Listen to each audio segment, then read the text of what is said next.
That's sexually transmitted infections. STIs, sexually transmitted infections, one of the most common STIs is the human papillomavirus. It doesn't have enough awareness. We should keep screaming to the public that there is something out there called the human papillomavirus.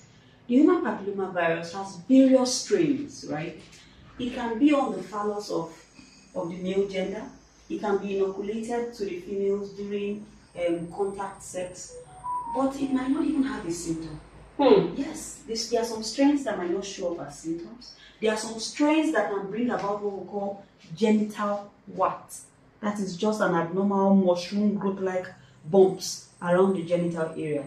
But one of the things we want to emphasize concerning the human papillomavirus is that it can cause changes on the cervix of a woman, resulting later in cervical cancer.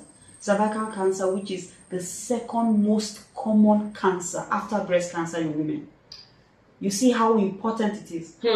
In medical studies, it said that about 40% of women, even if they are in a monogamous sexual setting, I mean, even if they just have one partner, husband and wife, they still have a 40% chance of having cervical cancer.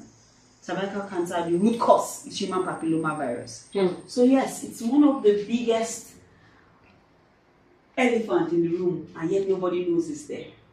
So yes, human papillomavirus, amongst others, chlamydia is there.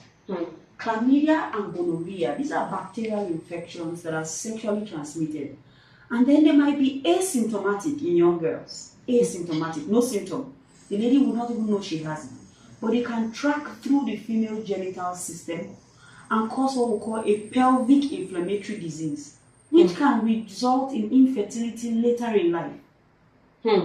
Yes, gonorrhea in the males have a very obvious symptom, and they can be treated. But in women, it can track asymptomatic and cause a bigger problem of infertility later in life. This is why some of these diseases should go through screening. Young girls should have good sexual education, how to protect themselves during sex, how to say no, what consent means, all of this, so that they can protect themselves from these diseases. Because these are consequences of unprotected sex.